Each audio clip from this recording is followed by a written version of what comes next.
Welcome back to Built to Sell, Built to Buy. I'm your host, Sam Penny. Today, we're diving into the heart of what makes businesses truly valuable, not just on paper, but as living, breathing organizations people actually want to buy, invest in, and be part of. My guest is Chris Dyer, a culture builder, best-selling author, and the former CEO of PeopleG2. Long before remote work was cool, Chris built a fully virtual company, scaled it into an Inc. 5000 success story, and eventually sold it, all while creating one of the most recognized best places to work. Chris is known worldwide for his 7 pillars of company culture, his groundbreaking insights on remote and hybrid leadership, and his belief that culture isn't just a buzzword, it's the ultimate driver of performance and enterprise value. So if you've ever wondered how to build a culture that attracts talent, keeps people engaged, and makes your business more attractive to buyers, this conversation is for you. Chris, welcome to the show. Hey, Sam, thanks for having me. Now, you're known worldwide pretty much as the culture builder disguised as a CEO. So how did you first realize that company culture was the key to business success? And was there a moment early in your career where that really set you on your path? Yeah, for sure. So I realized it because I was screwing it up, right? It wasn't like I was doing everything right and then went, oh, I could do something better. It was no, things were going bad. And, we had big recession, 2008, 2009 in the United States, I think worldwide as well, but certainly was hitting us extremely hard. And I was frustrated that my people were not coming up with more ideas. They were not bringing me better solutions. And I was like, are they apathetic? Do they not care about the company? Do they not care they might lose their jobs? Maybe they're just stupid and they don't know how. I went through this whole thing and I suddenly realized like, oh no, it's me, right? Like I've built this culture where I'm the idea person. All ideas come through me. I'm the bottleneck.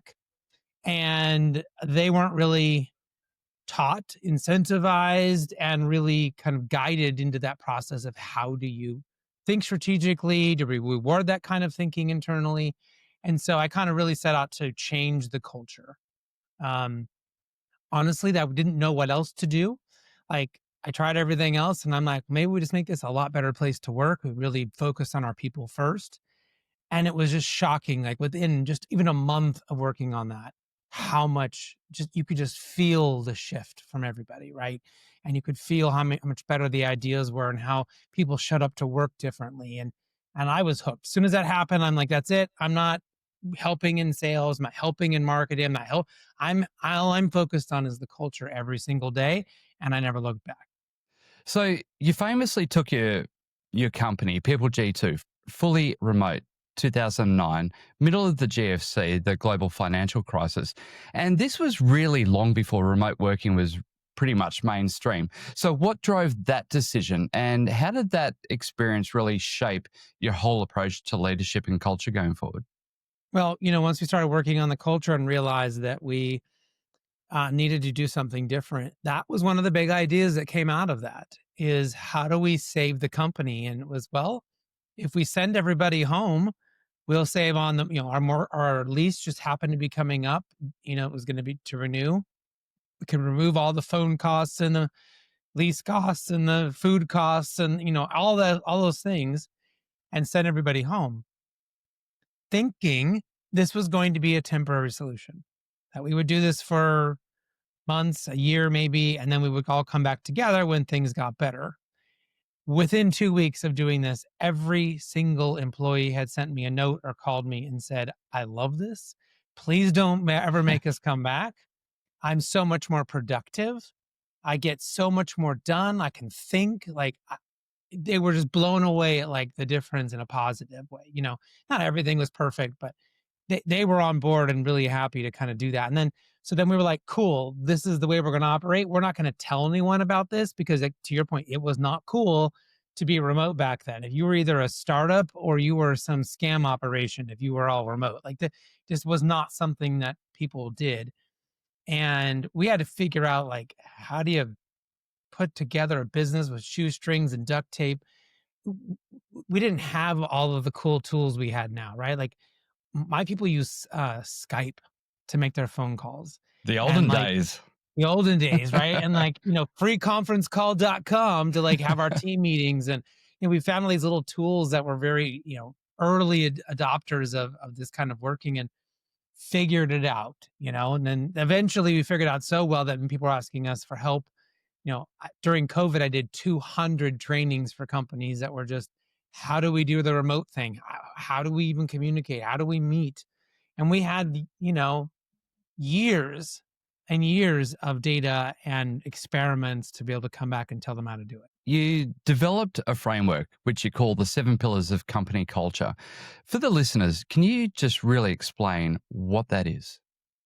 So these are the 7 things that we see consistently over and over again in, if it's a great culture, if a company's been consistently named the best place to work and they are a market leader, right?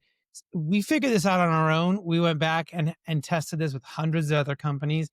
I even had universities run, testing and in their own programs, and they validated the same thing.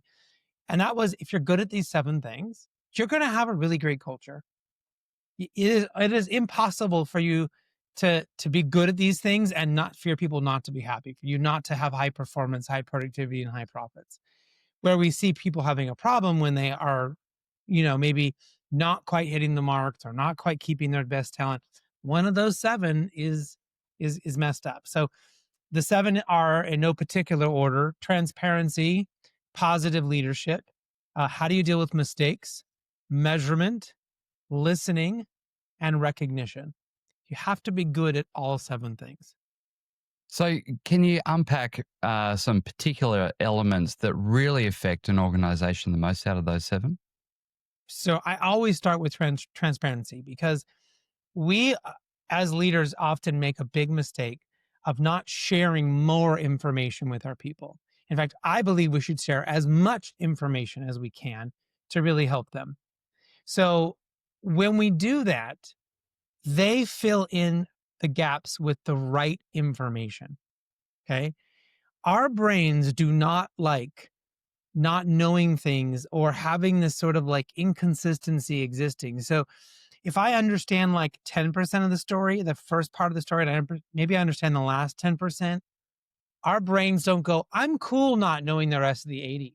Oh, no, no, no. We make up the next 80%. We fill in our own past experiences, usually negative, come up with our own stories and our own narratives to make sure that we can explain what we do know. Okay. So, Go ahead. yeah, so is transparency where you find most leaders struggle the most? Yeah. Yeah. Because they're not stopping to share that information. And so people are walking around with the wrong ideas and coming up with bad solutions because they don't know everything. They don't understand really how to help the organization. So we started giving everyone a copy of our P&L, the summary P&L, every single month. This is what we spent money on. This is how much money we made or didn't make. Right. And then people started having really great ideas about how to help us. Instead of us just saying, well, we need to save money.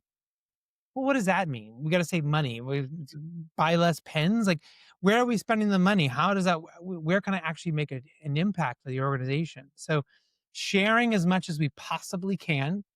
I think it's impossible to get to 100% because there are legal compliance, confidentiality things. But like, you can get into the 90 percentile of like how much you are sharing with people. So, most leaders, CEOs, would probably be scared of sharing their P&L, Yeah. particularly sort of, this is how much money we made last month. How hard has it been in the transformations that you've done to convince a CEO that sharing the P&L with all the employees is a good thing? What's funny is it's only the CEO and the senior leaders that I have to have this conversation with. They're the only ones that are stuck and believe that this is going to be a challenge. And yet, every single time we've done it, it's gone extremely well. Employees love it. And then they start radically improving the business in ways they had never thought about. We got 35% more profitable in 1 year. And I never asked anybody to go and find me savings or to go make us more profitable. I just started sharing, and they started connecting the dots in ways I wasn't seeing. Like, why do we spend so much on that employee health plan? My brother-in-law can get us a better deal over here. Or why do we have 2 vendors over here in this area? Can we just combine it into one and get a discount? Like, they just started connecting dots that I couldn't see or I didn't have time to see, and they made us better, right? What I usually have to remind leaders about is that, yes, you always have that maybe somebody could come and ask you for a raise because things have been going well. But they also get to see when things aren't going well, how do we respond? And how do we communicate? And what ended up happening is when things didn't go well, we had a few bad months, my people didn't freak out because we had gone through that before. When I communicated to them what we were going to do, what we were seeing, how we were going to change, what we were going to do about it. And they were like, okay, cool. Chris has got this. I'm going to go back and do my job. I'm going to work hard. We'll come back next month, see if it's changed. Again, no one filled in the gap and said, oh my God, the company's going to go out of business. I'm going to go to a competitor. That's the price of not being transparent is you lose great people. So then, as a leader, as the CEO, sharing that P&L, when you're having those tough times, those tough months, tough quarter, whatever it is, do you feel personally that you're sharing the burden and being able to have much greater open conversations? Exactly. So we talk about it feeling very lonely at the top because the farther up you go on that ladder in your career, the less people you generally have to talk to, and less people really understand the problems and challenges that you have. And that will always be true to some extent. Like as the CEO, I knew all of the like terrible things happening in people's lives, or maybe like the medical things they were going through that they didn't want shared with the rest of the company. And so there were things I knew and I had to carry that other people in the organization didn't. But for the most part, when we were going through an economic challenge or we lost a big client or something like that, I could share that burden with the team and they could help me rectify it. They could help us figure out what we did wrong or how we could avoid that outcome next time. And it's the power of the crowd. I mean, we see that, right? See that now, that the power of lots of heads, lots of people really coming together to solve big challenges and big problems. You know, I love it. There's a lot of these great books that will kind of do biographies of some really famous people. And one of them would be like Steve Jobs, right? If you ask the average person how Steve Jobs got where he got, they would tell you he was a genius. He went out there and did it on his own. He figured it out. If you read any of the biographies, he had an amazing team with him. He had incredible executives that were with him and executing all on the way. Yes, he was a visionary, but that guy did not do anything alone, right? But we get this we had this mistaken thing that we have to be the ones to come up with all the ideas. We as the leaders have to be the ones to figure it all out, and that is dead wrong. So, sharing all this information with the team, with the employees, is a one-way communication. You mentioned as one of your pillars is listening. What kind of framework is necessary to build in a listening uh, module, I guess you want to call it, to collect that group think from the team? Yeah. So when we talk about listening, it's not just listening to the team. It's listening to your clients. It's listening to your vendors. It's listening to your employees, listening to their families. Like, how do you collect as many data points? And so there's lots of different things we need to do to ensure that we create the environment that people want to come and tell us things. But if you as a leader, if are not reacting the right way, if you're not leaving that channel open for listening, you're missing out on hundreds, thousands of data points every month, every year that you could be using to make small shifts in the business. If people don't want to bring you things because you don't ever change or you don't listen or you get mad and yell and scream, then they will just keep all those data points from you. And that should alarm you. That should really freak you out as a leader that you're not getting data points. I remember it was a great story from World War II, and they were trying to figure out how to better help more planes come back safely. They would send on these planes on the bombing raids, and they wanted more planes to survive. And they were studying all of the planes when they returned, where the bullet holes were and all of that. And they were just about to put more armor just on the wings based on that data. There was some really smart mathematicians that got involved in this. They decided to send the same thing to some mathematicians to see if they would get the same result. And they came back and said, you're missing data. You don't have any data on any of the planes that crashed. You're only surveying the data of the planes that made it back. And so you have no idea what will help these planes come back because you're not studying any of the ones that crashed. And they end up figuring out it was better to put more reinforcement on the entire plane, right? It was actually that was the better solution. But this is the problem. If we don't listen to our people, we don't listen to our vendors and to our clients, you're missing so much data. You're making really bad decisions based on a limited data set. I know that research and it's absolutely fascinating, particularly when you deep dive into it. And it seems obvious from the outside, but when you're in it, when you only see what you think the problem is without questioning everything else. And it's amazing when you do open the problem up to a lot more people. It's like, who wants to be a millionaire? You can either go ask a friend or you can ask the audience. And the audience is always much better at coming up with the solution, isn't it? Yeah. Yeah. Unless you have one of those Jeopardy geniuses as one of your friends, right? Yeah. They're always going to get the crowd. Yeah, 100%. Now, this framework, your 7 pillars, absolutely fantastic for being able to change culture. But the question, I guess, is how do you apply this with a team that isn't under one roof? Because you have very much championed remote work, and you've been championing that since 2009. Now, hybrid work, it's everywhere. Many organizations are trying to do it and really struggling with it. So what unique challenges do you think that leaders are really facing when they try to go remote or hybrid? So, I mean, imagine that, we're back in the time when we're all riding horses. And then Henry Ford goes and decides to invent the car, right? Invent the car, but comes flying off the assembly line. And somebody said, you know what? I really enjoy my saddle. We should put a saddle in a car too, because I sit on that saddle. That's a great saddle. Let's put it in the car. That's a great idea. We can all sit in saddles. No, we don't. That's ridiculous, right? We came up with a whole new solution for a whole new mode of transportation. And yet I see time and time again, leaders say, let's go do the same crappy thing that we were doing when we were all together, where we only had 33% engagement anyways, and let's put it into hybrid and remote, right? You get terrible results, and people they go, oh well, it doesn't work, and we can't get culture, and I don't know what people are doing. And no, that's your fault because you took old crappy ideas and tried to bring it into a new process. So we went back and figured out there were some really key things that we had to do differently. I'll give you three. Like one, we had to meet differently, so we had to come up with very different meeting types. Two, we had to stop meeting one-on-one. We removed almost all one-on-one meetings. Now, could you do a one-on-one because you're in a project with someone? Sure.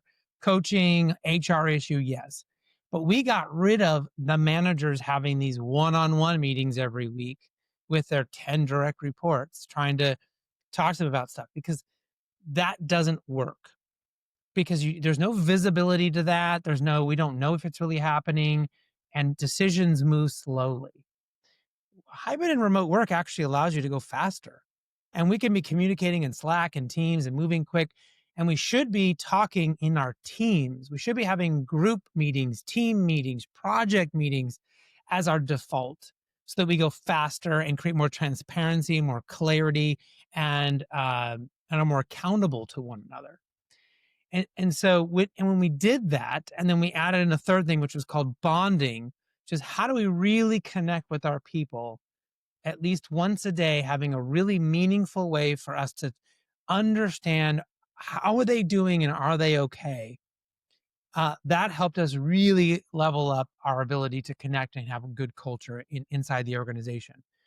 And I'm happy to dive into one of those three or all three if you want, but I just as a proof point, I sold the company at the end of 2021, and I just visited one of my former employees. I was up doing a keynote, and he lived in the same area.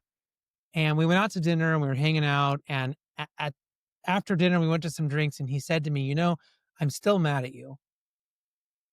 And I'm like, what do you mean you're mad at me? He goes, I'm mad at you for selling the company. And I'm like, but you got a big fat bonus and you got a promotion and you make way more money now in the new organization than you ever did for me. And he said, I'd give all the money back to be back doing that work we were doing back then, right? That was the most meaningful work I ever did, and that was the best team I ever worked with. Like, it was the good old days, right? That's the kind of outcome we're trying to create by making these changes. It's not just to make it a little bit better or to make people a little bit happier. Talking about creating an environment where people can do their best work of their life.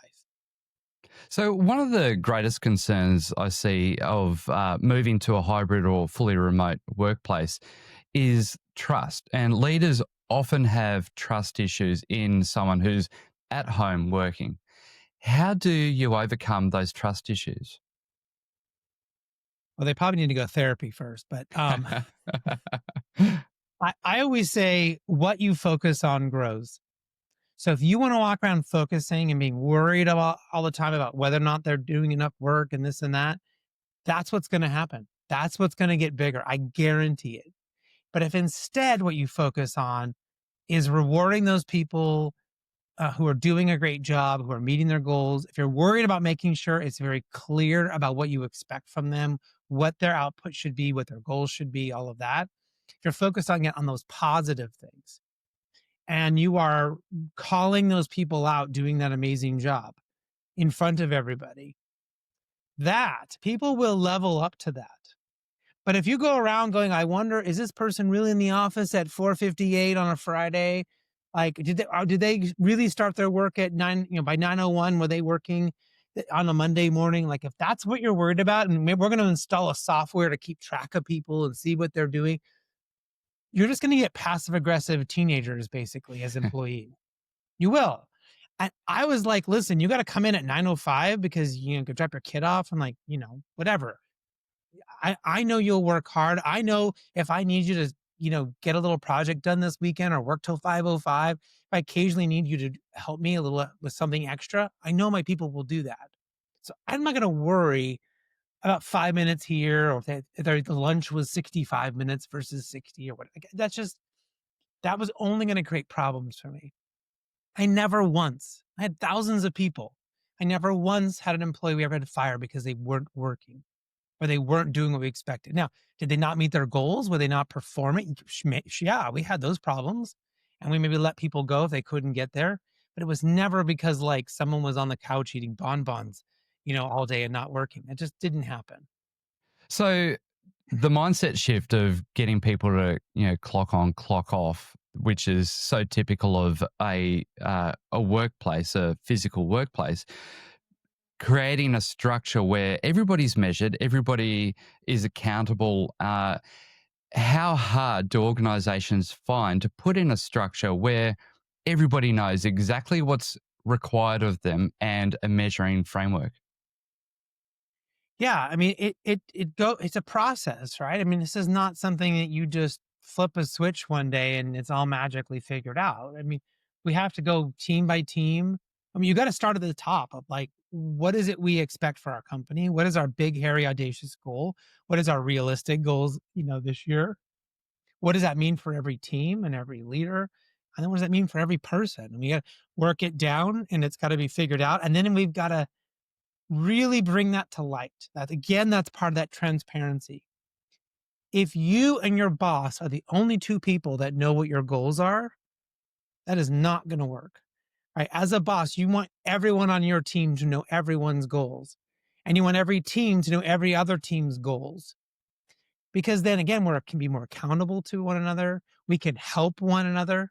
I mean, if I know that, I know what your goals are, and here we are, it's almost October, and I'm like, I'm going to hit my goals for the year. I'm doing great. And let's just say you're having a bad year. You're going through a divorce. Your dog just died. All this stuff's going on in your life. And I go, hey, I can step in and help you, Sam. Hey, let me come in and carry the load for you a little bit. Let me help you out. I'm doing really good over here. You're on my team. I want you to succeed too. And I'm in a position where I can help you. Isn't that what we want? Do we want our people to succeed and our teams to succeed, however they figure that out? Right. But if I don't know what your goals are and I don't know what's happening in your life, I can't step in to try to help.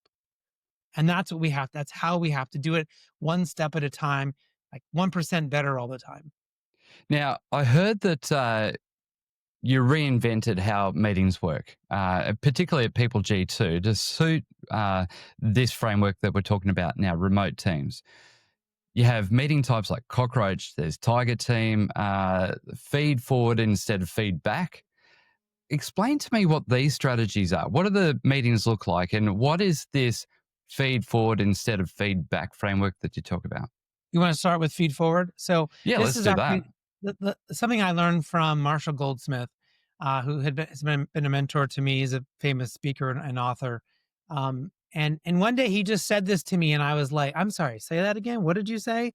And it hit me so hard, and I went back and put it in the organization, and they just gobbled it up. Like, it's such a great shift of perspective.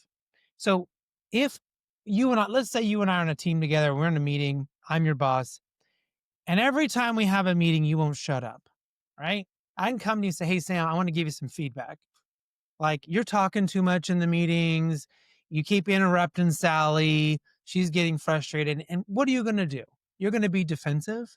You're going to try to explain yourself. You're going to try to tell me why that is the way it is. I mean, we're going to have a negative interaction. I think feedback, the way it's structured, is inherently negative because you can't change the past, right? And it's too late at that point. But if I go to you and say, "Hey," and I'm not even going to say feed forward, I'm just going to do feed forward. I'm going to say, "Hey, Sam, in the next meeting, can you make sure everyone gets a chance to talk? Can you make sure when Sally talks that you don't interrupt her? You know, she needs a little help, like, getting her thoughts out and all that." And you'd be like, "Yeah, sure, I can do that. Yeah, no problem." Right. And if for some reason you can't, like, we're going to have a much more meaningful conversation because you might say, "Well, I did this project. Like, I did this thing in my last company. No one else on the team has ever done this before, which is why I've been talking more." "Oh, okay, that makes sense. But, we still need to hear everybody out." Like, we can have a really constructive conversation. So this is a really positive way for us to get people to change their behaviors. I've literally said to someone, "Hey, in the next meeting, can you not be such a big jerk?" And they were like, "Yeah, I can do that." And I was like, I can't believe they didn't get mad at me for saying that. Like, I took it as far as I thought I could take it. They're like, "Yeah, I can do that." And they kind of laughed. They're like, "Yeah, I was kind of being a jerk in the last meeting." Like, oh my gosh. Okay, cool. So, it's just a great tool for leaders on how to handle those conversations much better. So we can put in great culture. We can put in remote strategies. What I see a lot of leaders facing these days is disengagement and quiet quitting. It's almost like a new buzzword. There's a lot of talk these days about quiet quitting. So essentially, this is where employees are doing the bare minimum. And in a poll that was done by Gallup, it showed that 50% of people were disengaged in the workplace. So, what do you think is really driving this widespread disengagement today? I think we have to be a little careful with the quiet quitting, on what's really happening there, because there was really two ways that we were seeing people kind of reacting, right? And this really came out of COVID when people were kind of really overwhelmed. And it was either one, go and just do like what you're supposed to do. Don't do any extra. Just do what you're supposed to do. And actually that kind of makes sense, right? I mean, is that really that absurd? Like, hey, if these are my goals, this is my job, this is what I'm supposed to do, what I'm getting paid for. And it was this idea of like, just do that. Don't let the company suck you into doing 500 other things that you're not going to get paid for, or that was not originally in your agreement or your contract. So I think it was helping people create some boundaries. I think the way it was being said though kind of came off as like, "Oh, people are being lazy, or they're doing the minimum." I didn't really take it as them doing the minimum. To me, that really felt like a reaction to, "You're not really being transparent with me, and you're not really rec- recognizing what our relationship here is." Right. And I think that's where it was a lot of poor leadership coming into play. Instead of saying, "Hey, your role is shifting here. Let's talk about what that means. Let me pull this thing off of your table. I need you to do this new thing because you're awesome. But let's pull this other thing off of your plate." Instead, we just kept piling on to people and saying, do more, work more hours, and until we burnt them out. So I think burning people out is really bad. And I do think it's really bad for people to say, "Well, I'm gonna do the bare minimum." But most people were actually saying, "I'm creating boundaries here." And that was a reaction to really bad leadership. So I'm really advocating how do we do something better? None of those things have to happen, if that makes sense. Right. And that we are, I mean, every time I had somebody take on a new project or a new responsibility, I would ask them which thing are they going to get rid of? And they would look at me like I was crazy. And I'm like, I can't give you something new and then not have you take something else away. Like delegate that out to somebody else below you, who can do that. Like what I can't give you five new things and you keep performing at the same high level. That's just not going to work. And people aren't used to thinking that way. So then, using your 7 pillars, Chris, how can you address this phenomenon of quiet quitting? Right. So we want to be transparent as much as we can about how the rules might be shifting, how things might be different. And really it comes down to this thing I like to call shrinking the loop. How do we help people do their jobs, get decisions made faster, have more check-ins with their team? How do we get these little situations that occur to where they're here and they want to be doing the thing. They've done all the things we've asked them to do to get that project going, and now it's actually going. How do we shrink that time? AI is helping us shrink that loop in a lot of ways by being more productive and being able to get projects done and all of that. But like, we still have this human problem of I still need my boss to say this is okay, yet I can't get my boss on a call. My boss has canceled my one-on-one the last 2 weeks, and like I'm stuck. Right? We have got to help people. Then that was the situation I had before I changed the culture is people were waiting for me all the time, and I just couldn't get to everyone and help them shrink those loops to go faster. So being more transparent is definitely is the number one way. And number two is probably we haven't talked about yet is measurement. One of my pillars is measuring what matters. And then how do we get better and better at those things where we do really well? And how do we find those things where we're struggling? And we, again, find ways to shrink that loop. So, for many people listening, and many of the listeners are business owners, I want to connect the dots because we're talking about culture, and many people see it as a really soft part of a business. But how does culture really tie into a business valuation? Well, I can tell you that when we sold, we certainly got finally a buyer we thought that was going to pay us what we thought the company was worth. And as a coincidence, or not so much a coincidence, they were buying us for our people. I mean, they flat out told us, we're buying you because you have this really great team. You've got great managers, great people who work really hard. And, I think that what was really true was that I didn't have anybody any more special in my company than any of my competitors. It really was the culture, it really was the way in which we worked that allowed my people to work at their highest levels, right? With the most satisfaction. And so most of them, I'm sure not all of them, but most of them came to work with a smile on their face. They were happy to be there. They were doing great work. They felt like they were being seen, they were being heard, that what they cared about mattered to the organization or mattered to their team and to their boss. And so ultimately, our buy, and I've seen this hundreds and hundreds of times. In lots of different CEO groups and seen them have these things.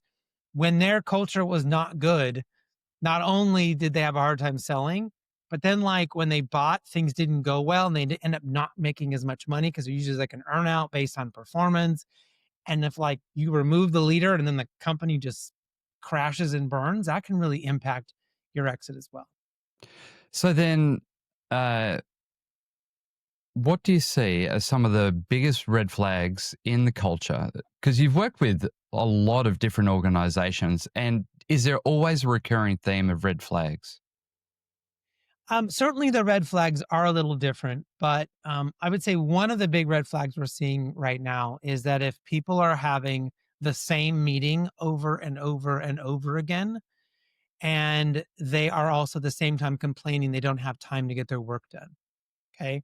Because we're having the same hour-long meeting or the same 30-minute meeting and it lacks a proper agenda and it kind of goes too long and like it just feels as generically the same. Our meetings should be radically different based on their purpose. Are we coming to solve a single problem? That's one kind of meeting. Are we coming to help figure out a problem or provide information? That's a very different meeting. Are we coming to brainstorm and solve a really big challenge? Again, that's a different meeting. One of those meetings could be 15 minutes and another one should be 2 hours or all day, right? With a massive agenda and lots of prep time. But I see people have sort of settled into this, well, we'll just keep meeting for an hour and it's this generic meeting and no one's getting anything done, right? They're never shrinking that loop. They're never getting to that point of something getting done. And that creates so much frustration and burnout with people. They just want to know what the answer is. They just want to know, can I go now? Can I do the thing? Can I tell the client yes? Can we just go, please? And when we fix those meetings, that's a big shift for companies. Good meeting structures really are the pulse of an organization. And I've seen many organizations try and put in things like daily huddles, but have always struggled with them. So, what is it that is really going to bring alignment and structure to an organization via meetings? I mean, you got to figure out what the right meetings are for you and what the right cadence is per team. I had teams that met every single day, right? My sales team, my customer service team, they had daily huddles. My ops team, they probably huddled up 2, 3 times a week. That was enough for them. They didn't need to do it every single day. They had my ops team had a weekly 1 hour meeting. My customer service team, they had a 30-minute meeting every single day because they had really topical things happening. They had big challenges coming. So it's okay for there to be a difference between each of your different teams and maybe different regions and different groups that are in the company. But you should have a meeting that is for we used to call them cockroach meetings. Okay. If there's a cockroach in your bathroom, it's a small problem. You just got to go get it, get rid of it, and you're done. Like you got to have a meeting for quick little problem solves. If people can't get their problem solved and they're spending 3 hours on ChatGPT or on Google or on YouTube trying to figure out their problem when they could have just gotten a couple people together for 15 minutes and solved their issue, right? That is killing your productivity, right? And then you also got to have the people need to understand when what's hit the fan and we need to have a big meeting and we better show up prepared and we better show up ready to go. So you got to figure out those moments and what that means and just experiment. What works, what doesn't work, what's too much, what's too little. And you'll find that people love having different frameworks and knowing exactly what's expected of them in each of those different types of meetings. So, Chris, the 7 pillars of culture really must increase the ability for an organization to make better decisions, to group think. How, across all the companies that you've worked with, how has that change in culture translated into increased productivity and profitability?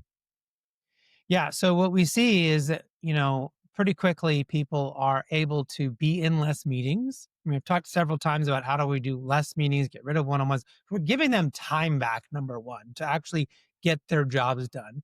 If we're helping them make decisions faster and find ways to get through these issues quicker, right? We now have more productivity. We can now onboard clients faster. We can help salespeople close deals quicker.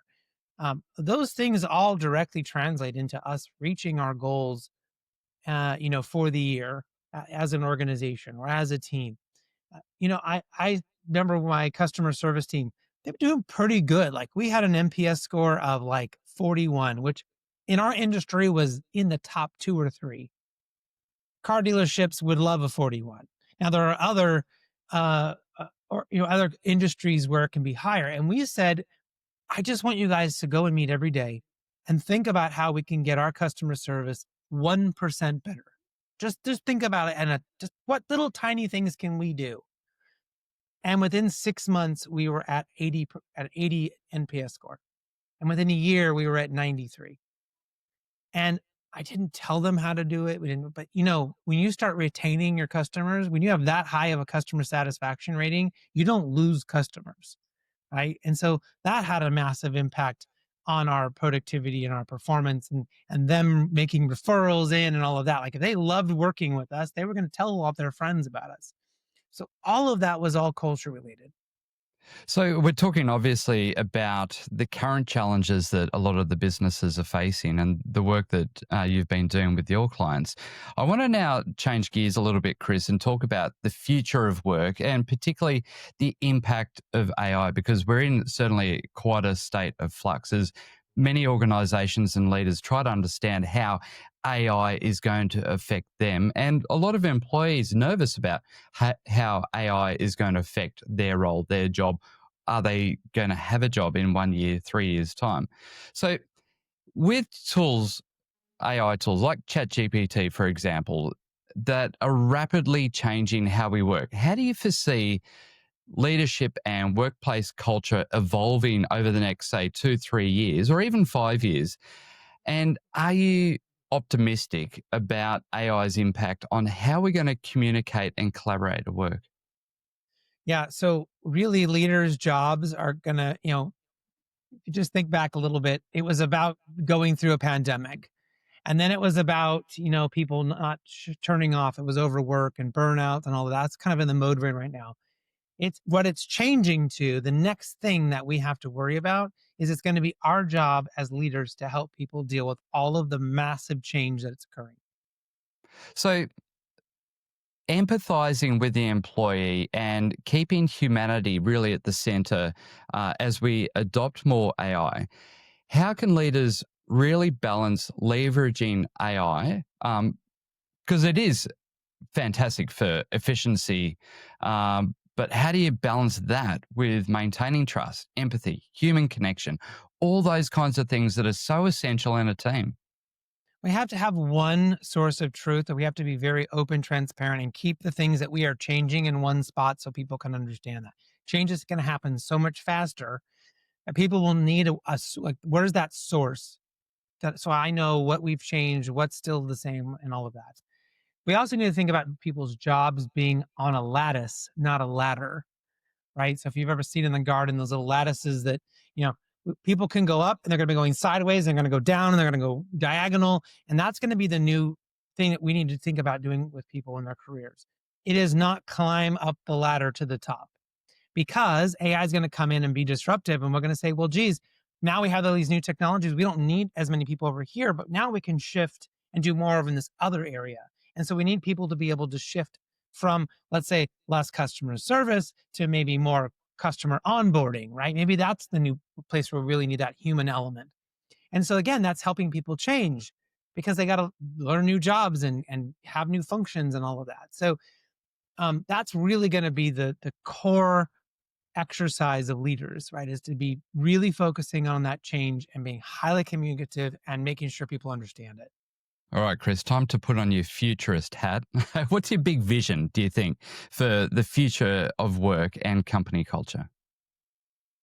Well, I mean, there are a lot of places. So, if you want to go dystopic, we could say that, we could get to the point where there are almost no jobs to do. And then how does society change? Like, what does that even mean? You know what I mean? Like, will it be utopia like in Star Trek where like, these machines just replicate food and no one ever needs to work and like, but we all get along somehow? Or is it dystopian where it's like everything's terrible and no one has a job and no one has anywhere to live? Like, who knows, right? I think more realistically, what we need to be thinking about is there are some experts that believe we could reach singularity in 2045. And what singularity means is that there are so much change happening so quickly that we don't even notice it. Right now, I mean, I just upgraded to the latest iOS 26 on my phone. I noticed that change. I had to approve it.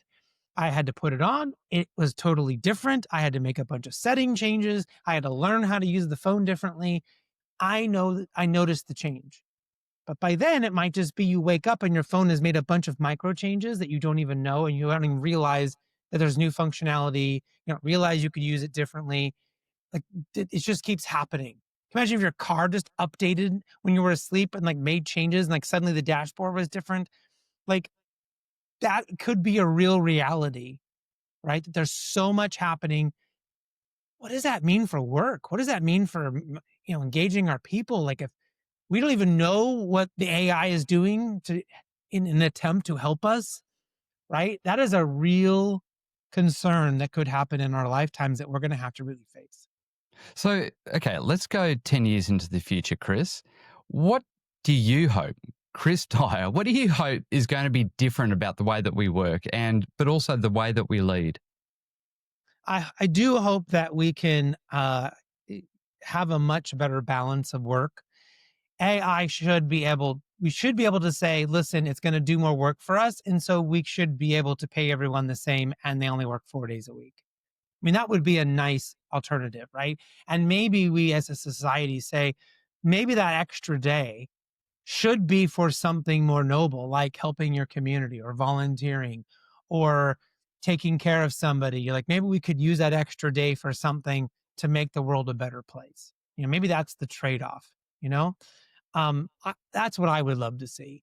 And instead of it being, well, AI can do more work, we can cut 20% of our workforce and screw those people, they're going to just go figure it out. I think it'd be nice if we could really guide this in the right way, in an intentional way that could be good for the world. And I think for leadership in 10 years, good leaders are going to have to be the ones that just, again, I've said it a couple of times, continue to be able to help their people deal with massive change. I just don't, that is going to be the number one headache. That's going to be like what every book is going to be about for the next 10 years. Now, before we wrap up, Chris, I want to make this really practical for listeners. So, if a business owner or leader is listening to this and they want to improve their culture or even just their remote work setup, starting tomorrow, what would be 3 practical steps for them to implement? One, stop having any one-on-one meeting you can get rid of. Look at any other meetings you can get rid of, have a real meeting audit and say to yourself, do we really need this meeting? Could it be combined with something else? Like, figure out how to get rid of meetings that you don't need and shift that into larger team meetings where we can have more collaboration and transparency. Number 2, figure out how you're going to do a better job of listening. And one of the best ways you can do this, if you have a small company, you can do this. If you're in a big company, but maybe have a team, start asking them one question per week.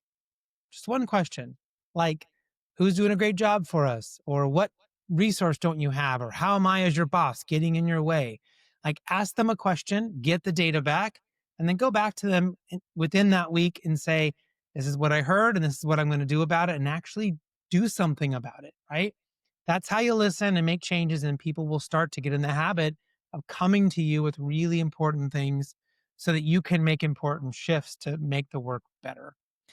And then I would say number 3 is to really be sure that you and your people understand what kind of rest you really need. You make the mistake of assuming that if we are tired, we need physical rest, that we need a nap or we need to go to bed early. And often, if we feel exhausted, especially from all of this change, we might need emotional rest or mental rest or spiritual rest or creative rest or sensory rest.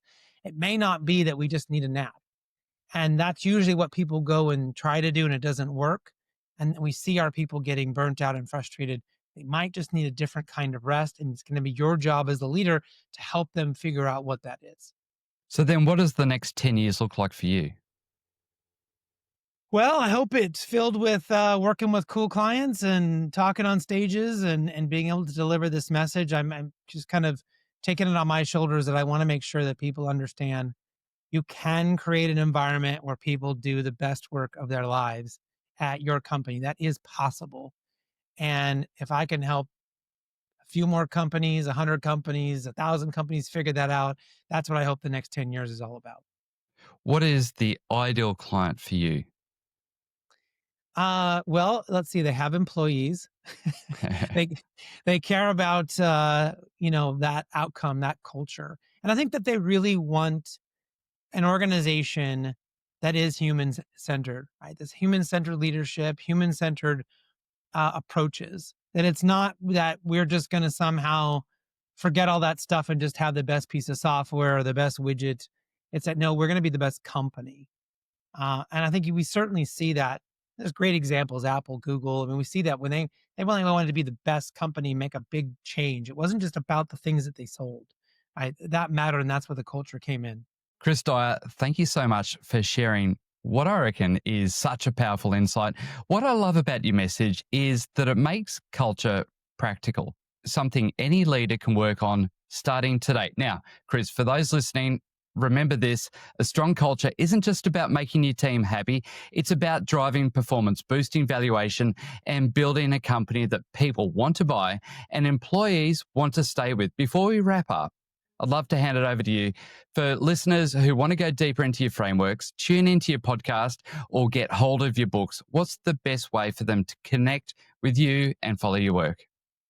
Well, I know you have people all around the world. So, you can go to my website, chrisdyer.com. I do a lot on TikTok and Instagram. If you want to find me there, it's Chris Dyer. Look for the culture guy, not the artist, the psychedelic artist. That's a different Chris Dyer. He's a nice guy, but we're not the same. I'm less dreads. And happy to connect on LinkedIn. I think it's Chris P Dyer 7. That's my handle for a lot of the things. But happy to connect with anyone. If you're in the US market, you can also, I think it only works there. It might work other places, but you can also text 33777, put my name Chris in there, and I'll send you a free PDF on some resources. If that doesn't work, you can also send me a note to my website. I'm happy to send it to you. Fantastic. And I'll make sure I put all of those into the show notes. And if you enjoyed this episode, make sure you hit subscribe and share it with someone who's building their own business. It means a lot to me and it helps us bring more conversations like this your way. This has been Built to Sell, Built to Buy. I'm Sam Penny. Thanks for listening and I'll see you next time.